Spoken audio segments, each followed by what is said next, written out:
It always makes me very excited to talk about sleep because I love sleep. When it comes to the babies, though, and the toddlers going into daycare and into school, you might need to tweak things. Nanny Robina is here to help us out with some information.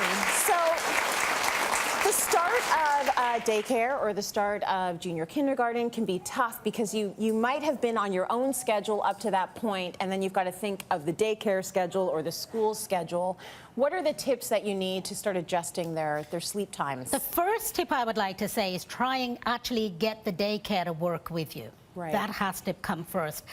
Whenever I'm out and I'm doing a consult, one of the things that we often hit against is whether we're all on the same page, you know? Because what I will find, hey, and you know what, don't be sending letters to me daycares, but what I often find is there are, you know, with the consults that I have, the daycare nap is often too late.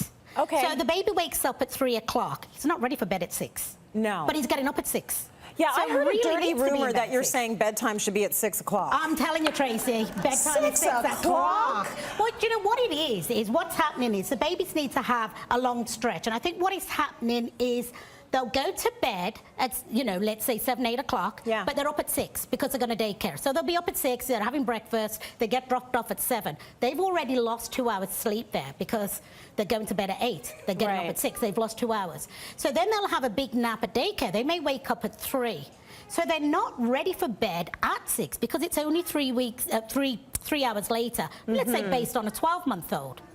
Maybe it's because no one's ready for bed at 6. We're all ready for bed at 6. Are we all ready for bed at 6? Let me tell you, last night we came back from Central Island and I was ready for bed at 6 o'clock. Now I'm ready for bed at 6. And they need to go to bed earlier so they can have that 12 hours straight, because you can't always play catch up through the day. Yeah. And even if you do, they still need that uninterrupted sleep at night. So even as a nanny, what I would find is I would come in and the parents would say, oh, look at him, he's bouncing off the wall. He's not ready for sleep.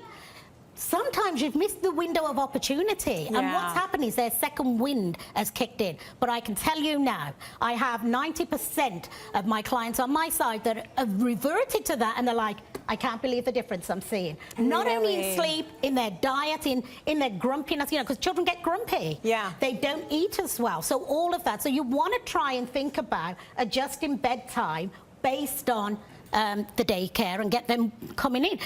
The thing is, they're more busier at daycare too. Yeah. If they've been at home with you for 12 months and then they've gone to daycare, they go, go, go, go, because they've got other kids, they're doing a lot more, so they are more exhausted. But if they're waking up at 7, then 7 would be an okay bedtime. Yeah, I mean, we want about 12 hours is what you're looking for. Absolutely, and I know, obviously, the first thing that comes back is, I'm never going to see my baby. Yeah. Yeah, but, you know, you've got to have that special time, and it doesn't last forever. You know what, by the time they're 18, they're actually able to stay out all night, so don't worry about it. No, but seriously, it doesn't last forever. Once they learn to cope with the day, you can tweak, and it can be a little bit later. Yeah. But in the early days, all that change, their coping mechanism just doesn't kick in always. Okay, you know? So you're aiming for 12 hours. At some point, when do you start racking that 12 hours? Like, when can they just get 11 hours or 10 hours? You will see the signs from the baby, because it really doesn't start to settle very easily and he's fighting you. Okay. You start up with another half hour, so it's 6:30, then it becomes 7, then it becomes 7:30, and suddenly you're on a 7:30 to 6 kind of schedule. Yeah. You know, and it can work. I'm not saying it doesn't always work, but the truth of the matter is, whatever time the baby wakes up, the baby goes to bed, really does work better. It does, okay. And that's going to affect their learning, it's going to affect how they eat. Okay, when they get into full day kindergarten, you're saying when they come home, don't let them go to sleep. Don't let them go to sleep. Because you get home, say 3:15, 3:30, and I know my little girl was like a limp noodle. Yes. She'd just be limp and angry. Yes. So she'd go to the couch and she's like, everything's wrong with the world. Yes, yeah. So I'd say, shut your eyes. Yeah. And she would just go like, yeah. So that was the wrong thing to do. Well, you see, if you do that, some children can manage on a little cat nap and it can get them through. Yeah. Other children, it becomes a blooming power nap and there's no going to bed till 10 o'clock. Oh, okay. You know, so it depends on your child. I can remember the last little guy I looked after, I'd be in the kitchen trying to keep him awake, and the one day he's standing there playing with his truck on the couch, and suddenly he was standing up and he was asleep on the couch. Half the body was on the couch.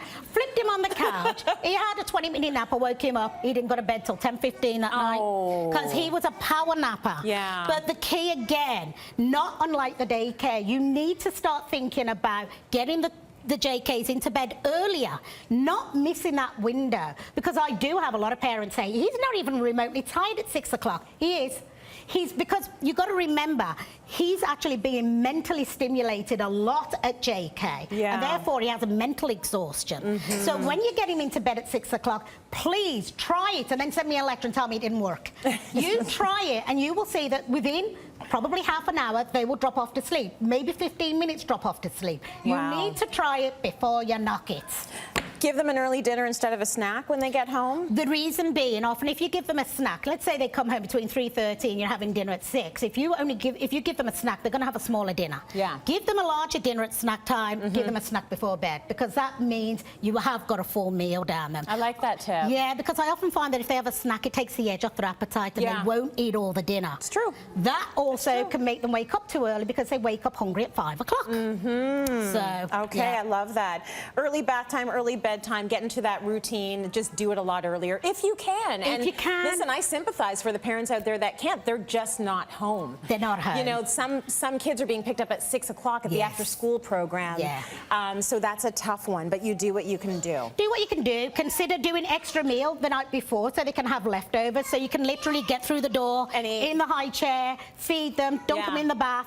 You're still having your one-on-one time. It's just not maybe doing the leisurely thing you want to do, but it's still one-on-one. It's getting and make stuff it done. fun. Right, okay. He doesn't agree with me, clearly. He doesn't. He doesn't want to go to bed at 6, Robina. Like, he doesn't want to do it.